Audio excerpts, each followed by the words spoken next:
इस वीडियो के अंदर हम लेंस फार्मूला एंड मैग्नीफिकेशन का फार्मूला देखेंगे एंड न्यूमेरिकल भी करेंगे। तो ये काफ़ी इम्पोर्टेंट वीडियो होने वाली है। आई होप आपने मिरर फार्मूला देखा होगा क्योंकि काफ़ी कुछ सिमिलैरिटीज़ हैं इनमें। फॉर एग्ज़ाम्पल मिरर फार्मूला जो हमने पहले पढ़ा था वहाँ पे 1/v plus 1/u is equal to 1/f होता था। यहाँ पर आप देख सकते हो कि यहाँ पर माइनस का साइन है। ठीक है। सेकंड चीज़ जो मैग्नीफिकेशन था, मैं आपको मैग्नीफिकेशन बता देता हूँ। मैग्नीफिकेशन की वैल्यू हमें दो चीज़ें बताती है। पहली कि जो हमारा इमेज है वो कितना बड़ा या छोटा होगा, और दूसरी चीज़ उसका साइन देखकर हम ये पता लगा सकते हैं कि इमेज रियल एंड इन्वर्टेड है या वर्चुअल एंड डायरेक्ट। तो वहाँ पर HI/HO तो फॉर्मूला उधर भी यही था, बट जब हम इमेज एंड ऑब्जेक्ट डिस्टेंस से मैग्नीफिकेशन निकालते थे तो वहाँ पे माइनस आ जाता था। तो ये डिफरेंस जो है, ये डिफरेंस हमें पता होना चाहिए, ये डिस्टिंक्शन हमें पता होनी चाहिए क्योंकि काफ़ी बार बच्चे कंफ्यूज हो जाते हैं। तो ये मिरर फार्मूले के लिए था, बट अब हम लेंस फार्मूला पढ़ेंगे जिनका फार्मूला ये दो है सॉरी। और यहाँ पे v क्या है? v आपका होता है इमेज डिस्टेंस, पिछली वीडियो में भी हमने देखा था। ये होता है हमारा ऑब्जेक्ट डिस्टेंस सॉरी, और ये होती है फोकल लेंथ। HI होता है हाइट ऑफ इमेज, इमेज की हाइट। HO होता है ऑब्जेक्ट की हाइट। M होता है आपका मैग्नीफिकेशन। तो ये सारी बातें तो आपको पता होंगी, पता चल चुकी है। एक चीज और मैं आपको बताना चाहूंगा, साइन कन्वेंशन भी यहां पर कुछ ना कुछ वैसा ही है। अगर आपके पास लेंस दे रखा है तो आप लेफ्ट साइड वाले जितने भी डिस्टेंस होंगे उन्हें आप नेगेटिव में लेना, राइट साइड वाले जितने भी होंगे आप इन्हें पॉजिटिव में लेना। ठीक है। साइन कन्वेंशन जो जैसे मिरर में था वैसा ही होगा। बाकी जब हम इसके न्यूमेरिकल करेंगे तो सब चीजें आपको वैसे भी क्लियर होने वाली है। तो चलिए देखते हैं सबसे पहला न्यूमेरिकल। इस न्यूमेरिकल में क्या दिया है? A concave lens has a focal length of 15 centimetre. तो यहाँ पे हमें कॉन्केव लेंस दे रखा है, तो सबसे पहले तो लेंस बनाने में कोई गलती नहीं होनी चाहिए। आप यहाँ पे एक रफ डायग्राम लेंस का बना सकते हो। रफ डायग्राम फिलहाल इनफ रहेगा न्यूमेरिकल करने के लिए। ये आपका ऑप्टिकल सेंटर से लेट से 15 सेंटीमीटर दूर दोनों तरफ आपकी फोकल लेंथ है। तो इसे मैं F1 बोल देता हूँ, इसे मैं F2 बोल देता हूँ। एंड दिस डिस्टेंस एंड ये दोनों के दोनों 15 सेंटीमीटर होंगे। हम लेफ्ट वाले को -15 लेंगे, उस पर मैं आऊँगा अभी। पहले हम इतना देखते हैं।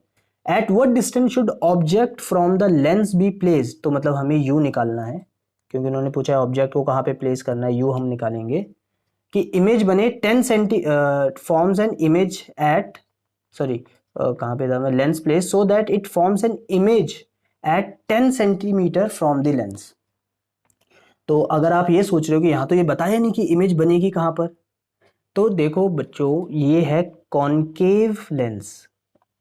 कॉनकेव लेंस, और कॉनकेव लेंस के दो ही केसेस हमने पढ़े थे, 2 केसेस, और दोनों ही केसेस में जो आपका इमेज था वो इस साइड बना था, इस साइड।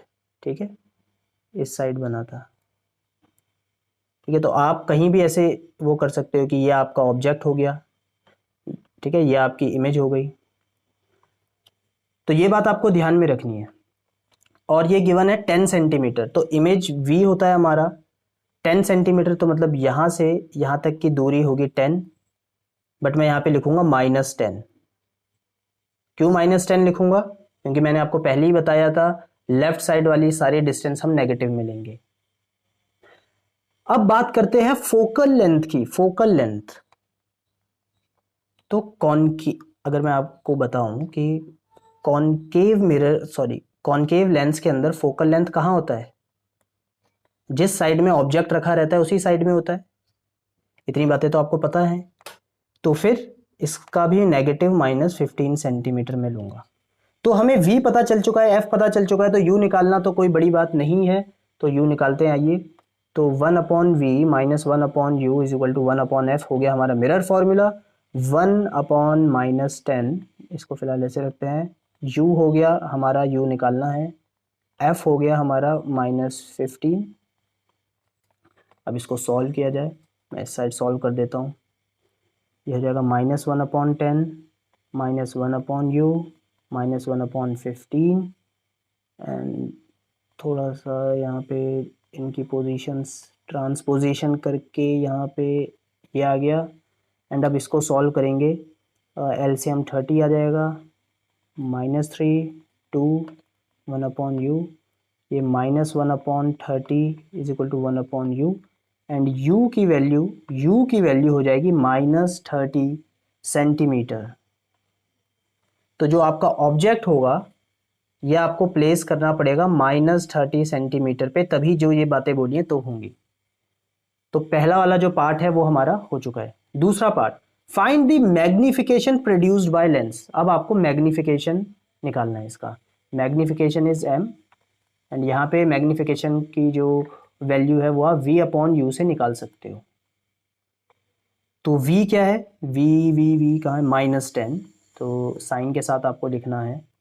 u क्या है, -30, तो ये मैं डिवाइड करूँगा, आंसर आएगा 1/3, जिसे 0.33 भी आप बोल सकते हो, 0.33। तो इससे क्या पता चलता है हमारी मैग्निफिकेशन, अगेन मैं आपको बता देता हूँ यहाँ पे सॉरी, मैग्निफिकेशन की वैल्यू अगर 1 हुई तो मतलब सेम साइज, अगर ये 0 से 1 के बीच में हुई तो ये स्मॉल है, डिमिनिश्ड है, एंड अगर ये ग्रेटर देन 1 हुई, ठीक है, ग्रेटर देन 1, तो मतलब वो इनलार्ज्ड इमेज है, तो यहाँ पे तो 0 पॉइंट समथिंग है, डिमिनिश्ड है। और आप ये भी बोल सकते हो कि 1/3 ऑफ दी, जो आपकी 1/3 ऑफ दी ऑब्जेक्ट है, जो आपकी इमेज का साइज है वो 1/3 ऑफ दी, क्योंकि मैग्निफिकेशन वैसे भी इमेज के लिए ही होता है, तो जो आपकी इमेज है वो 1/3 होगी, 0.33 ऑफ दी ऑब्जेक्ट होगी। और यहाँ पे साइन क्या है, नेगेटिव तो नहीं है, यहाँ पे साइन प्लस का साइन है, तो प्लस का साइन हमें क्या बताता है, वर्चुअल एंड डायरेक्ट। और वैसे सही बोले तो हमें रे डायग्राम से पता भी था कि कॉनकेव मिरर में हमेशा वर्चुअल एंड डायरेक्ट भी बनती है। तो जब हमारी रे डायग्राम की इंफॉर्मेशन और रे डायग्राम की नॉलेज और न्यूमेरिकल से सेम चीज़ें आ रही हैं, तो मतलब हमने न्यूमेरिकल को एकदम परफेक्ट तरीके से किया है। तो आई होप आपको ये समझ में आया होगा। अब हम नेक्स्ट पार्ट पे चलते हैं, 10.4। ऑलराइट, तो यहाँ पे क्या क्या गिवन है इनको देखते हैं। सबसे पहला है 2.0 सेंटीमीटर टॉल ऑब्जेक्ट इस प्लेस। तो भाई हाइट ऑफ ऑब्जेक्ट तो आपको दे रखी है 2 सेंटीमीटर, ठीक है, this is 2, placed perpendicular to the principal axis. मैं हाइट को भी नेगेटिव में ले सकता था, बट मैंने आपको ये बात मिरर में बताई थी कि प्रिंसिपल एक्सिस के कोई भी चीज़ जो ऊपर होती है, प्रिंसिपल एक्सिस के कोई भी चीज़ जो ऊपर होती है, इसकी हाइट हम पॉजिटिव में ही नापते हैं। तो एक तो यहाँ पे बोला भी हुआ है कि ये प्रिंसिपल एक्सिस से परपेंडिकुलर है। दूसरी चीज़, ऑब्जेक्ट को हम हमेशा प्रिंसिपल एक्सिस के ऊपर ही रखते हैं, तो एचओ तो हमेशा पॉजिटिव रहता ही है। हाँ, इमेज की बात आई तो इमेज नेगेटिव हो सकता है, क्योंकि कई बारी इमेज जो है हमने ऐसे नीचे बनते हुए भी देखी है कॉन्वेक्स मिरर में, सॉरी कॉन्वेक्स लेंस में। अभी हम लेंस की बात कर रहे हैं, ठीक है। तो अभी आगे चलते हैं। तो 2.0 centimetre tall object is place perpendicular to the principal axis of convex lens. तो यहाँ पे ये कॉन्वेक्स लेंस की बात होगी, कॉन्वेक्स लेंस। फोकल लेंथ है इसका 10 सेंटीमीटर। तो वैसे तो फोकस ऑप्टिकल सेंटर से दोनों साइड मेज़र किया जा सकता है, और यहाँ पर बट जब हमें मेन फोकस की बात करी रहती है तो वो हम मानते हैं कि यहाँ से गया और ये फोकस से पास होती है ना, तो ये आपका फोकल डिस्टेंस, ये आपका फोकल लेंथ, ये है 10। और हमें पता है कि इस साइड को हम प्लस में लेते हैं, इस साइड को माइनस में लेते हैं। तो यहाँ पे अगर मैं f को लिख दूँ +10 सेंटीमीटर तो बिल्कुल भी गलत नहीं होगा। The distance of the object from the lens is 15 centimetre, ये है आपका 15 सेंटीमीटर। और ये आपको पता ही होगा कि हम इस साइड में नेगेटिव में डिस्टेंस लेते हैं, तो ये हो गया -15 सेंटीमीटर। अब आपको बताना है nature and position and size of the image. तो नेचर के लिए हमें मैग्निफिकेशन देखना पड़ता है, साइज के लिए भी मैग्निफिकेशन, पोजीशन के लिए हमें v देखना पड़ेगा, तो v निकालना पड़ेगा, ठीक है।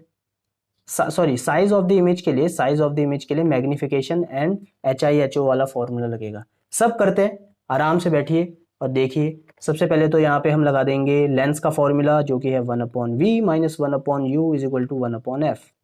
जब सारी चीज़ें गिवन होती है तो करने में बड़े मज़े आते हैं। 1/v निकालेंगे, u की वैल्यू है -15 एंड f की वैल्यू है 1/10। ये बन जाएगा 1/v plus 1/15 is equal to 1/10। 1/v यहाँ से हो गया 1/10 माइनस 1/15। इसको सॉल्व करेंगे, 30 LCM आ रहा है 3 - 2, तो 1/30 हो गया 1/v। तो यहाँ से हम बोल सकते हैं v is equal to 30 centimetre. तो यहाँ पे जो हमारी इमेज बनेगी, जो हमारी यहाँ पे इमेज बन रही है वो +30 सेंटीमीटर पे बन रही है, तो मतलब कहीं यहाँ से 30 सेंटीमीटर दूर यहाँ पे कोई इमेज बन रही होगी, ठीक है। तो हमारी पोजीशन ऑफ इमेज आ चुकी है, position of image is 30 centimetre. अब हम नेचर निकालते हैं। नेचर वैसे अगर आपको गैस करना हो तो आप क्या करोगे, मैं तो रियल एंड इन्वर्टेड करता, क्योंकि ज़्यादातर रियल एंड इन्वर्टेड बनती हैं, ठीक है। बट आप फिर भी निकाल के देखो, v/u, v की वैल्यू क्या है आपकी यहाँ पे, v की वैल्यू है 30 एंड u की वैल्यू है -15। इससे आंसर आ गया -2। तो यहाँ पे जरा अब इसे डिकोड करते हैं कि m-2 का मतलब क्या है। m-2 का मतलब क्या है, यहाँ पे माइनस के साइन से हमें पता चलता है कि रियल एंड इन्वर्टेड इमेज बन रही है, तो ये तो नेचर आ गया। और ये हम ये भी बोल सकते हैं कि 2 का मतलब यहाँ पे क्या है कि इमेज जो है इनलार्ज्ड है, और कितने टाइम्स है, 2 times of the object size. तो ये भी हम यहाँ पे बोल सकते हैं। तीसरी चीज जो अब हमें निकालनी है यहाँ पे, साइज ऑफ द इमेज। तो एक और फॉर्मूला, तो जितने भी फॉर्मूले हमारे आर्सेनल में थे सारे यूज कर लिए हमने। m is equal to v/u आपने सुना था, क्या आपने ये भी सुना था कि HI/HO भी होता है? यस। तो हम इन दोनों रिलेशन को यूज करेंगे। तो m is equal to HI/HO, तो m की वैल्यू क्या है -2, HI निकालना है, HO क्या है आपका, हाइट ऑफ ऑब्जेक्ट थी 2 सेंटीमीटर।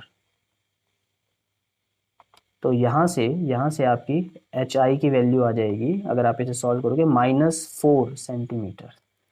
तो बिल्कुल सही बात है, हमने बोला भी था 2 टाइम बड़ी है। तो ये देखो, हाइट ऑफ इमेज 4 सेंटीमीटर है, हाइट ऑफ ऑब्जेक्ट 4 सेंटीमीटर है, इमेज कितनी थी 2 सेंटीमीटर। सॉरी यार, मैं क्या करता हूँ, ये HO थी 2 सेंटीमीटर, ये इमेज है, हाइट ऑफ इमेज है 4 सेंटीमीटर, तो मतलब इमेज हमारी बड़ी बन रही है। तो आई थिंक मेरे को यहाँ पे जो मैं इधर बना रहा था ऐसे थोड़ी बड़ी करके शो करनी चाहिए थी आपको, क्योंकि इमेज बड़ी बन रही है। एंड सेकंड चीज़, यहाँ पे माइनस का साइन क्यों आया? माइनस का साइन इसलिए आया क्योंकि जो हमारी इमेज थी वो इन्वर्टेड थी, ठीक है। वैसे आप नेचर ऑफ इमेज इससे भी पता लगा सकते थे, क्योंकि जनरली इन्वर्टेड इमेज हमेशा रियल ही होती है। तो ये वाले पार्ट के बजाय आप इसे करके सिर्फ इतने वाले पार्ट से भी नेचर पता लगा सकते थे, बट इसे करने में भी कोई प्रॉब्लम नहीं है। 3 फॉर्मूले थे, हमने उसे बहुत स्वीटली हमने इस क्वेश्चन के अंदर यूज़ कर लिया है। आई होप आपको ये न्यूमेरिकल समझ में आया होगा। न्यूमेरिकल की प्रैक्टिस वैसे हम और करेंगे। एंड मुझे खुशी इस बात की हो रही है कि लाइट चैप्टर ऑलमोस्ट ख़त्म हो चुका है, और अगली वीडियो लास्ट होगी इसके कॉन्सेप्चुअल जो भी वीडियोज़ की जो मैं बना रहा हूँ, और वो होगी पावर ऑफ लेंस के ऊपर। Thank you very much. अब मिलते हैं नेक्स्ट क्लास में।